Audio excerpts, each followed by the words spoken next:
Hello and welcome back to Online Music with Mr. Holzer. Today we'll be exploring Soundtrap. I've talked about Soundtrap in my past few videos as a free way to record your own music using just a web browser. Today we're going to talk about how to get logged in and some really basic features of the program for you to play around with. In future videos, I'll go more in depth on specifically how we can make different instruments and record music in Soundtrap. Let's get started.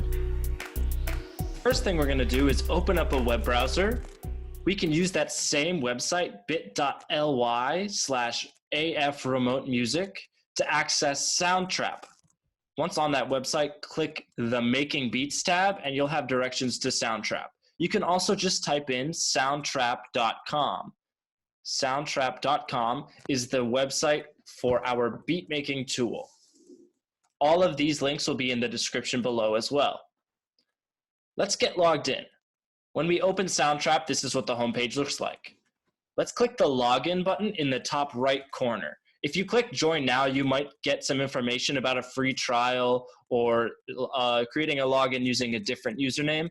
I prefer to just click login because we get these options where I can log in with an existing account.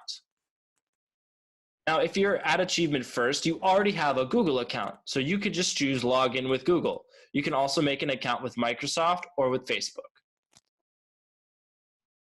Once I get logged in with my Google account, I can just see my home page right here.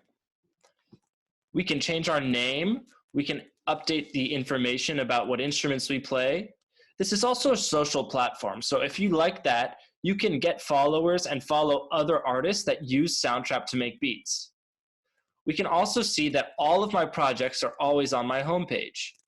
Because I've been teaching classes and making beats on this platform for a long time, I have a lot of different projects that are both my own and collaborative, meaning that I've made them with my students.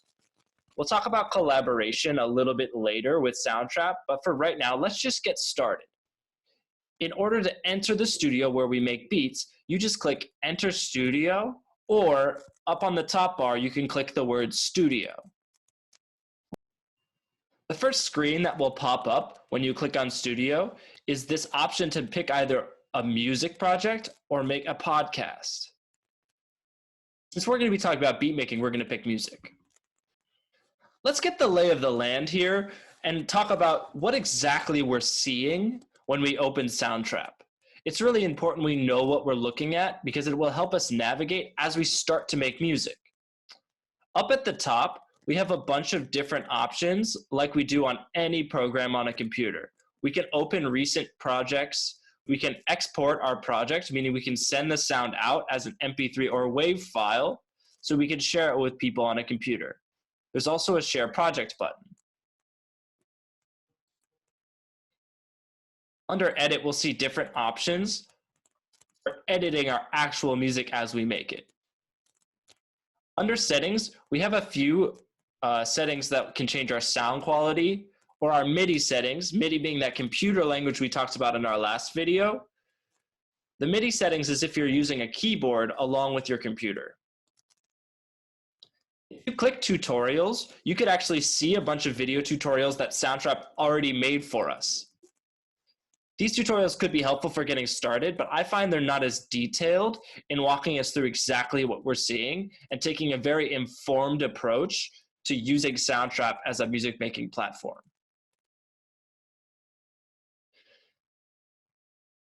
We could change the title of our song over here. I'm going to call this Project 1. I'll come up with a more creative name with it later once I have some music. To leave the studio and go back to our homepage, we can click Exit Studio. Along the bottom, we see some basic controls that can help us customize our project or control what we're hearing. Over all the way on the left corner, we see a master volume slider. This will control the volume of every track. Eventually, when we have a bunch of instruments on the track, which will show up here on the left side, we can adjust those volumes individually. But if we want to raise or lower the volume of the whole song, we'll use this master volume track slider.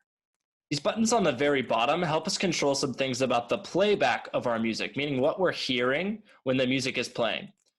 The big red button means record. If you press this, and we'll talk about this a little bit later, it will help you record the sounds that you're making into your song. The stop button is to completely stop all audio. The rewind arrow is to go back a little bit. Same with the fast forward arrow. The play button will play or pause our music. The easiest way to play or pause on Soundtrap is actually to press the space bar. If I press the space bar, the music will play. If I press it again, it will pause. Once I've played the music a little bit, I notice this new button where stop used to be. This is a button that means go back to the very beginning. If you've been working on a track and you want to start from the very beginning again, simply press that button. There are two more controls on the bottom that we need to know before we can start making music. The first is the metronome. A metronome is simply a clicking sound that will help us keep track of where the beat is. All music that we make will want to be to a steady beat so people can dance or groove along with it. If I turn the metronome on and I hit play, we'll hear the metronome playing.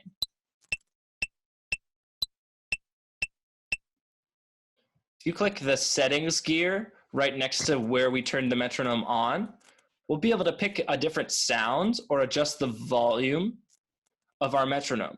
We can also choose our count in, meaning when we press the record button, it will count us in like 1, 2, ready, go. So we know when to start recording. We can adjust that there. The last thing we need to know is our project tempo. If we remember from our Groove Pizza tutorial, tempo means how fast or slow a song is. The number 120 means that the metronome will click 120 times in 1 minute. If we lower the number, the song will get slower.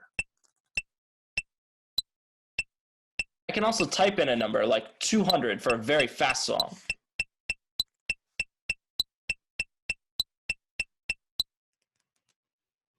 I can also tap the tempo by clicking on this icon right here.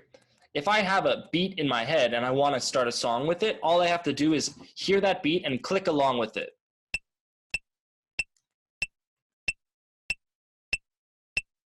The computer figured out that my beat was 95 clicks per minute, beats per minute, and it will adjust it on the bottom. Now that I know how to play, pause, and adjust the music that I'm working on using the toolbars on the top and bottom, I can actually start to make music. The easiest way to get started in Soundtrap is to go right here to the middle and click on the Patterns Beat Maker. That's all I have for you today with Soundtrap. Next time, I'll talk about a few other features and some more tips and tricks for making your beats better and operating Soundtrap on a more advanced level. For now, go ahead, jump right in, see what kind of beats you can make, and explore Soundtrap. The easiest way to learn anything is just by jumping in and doing it.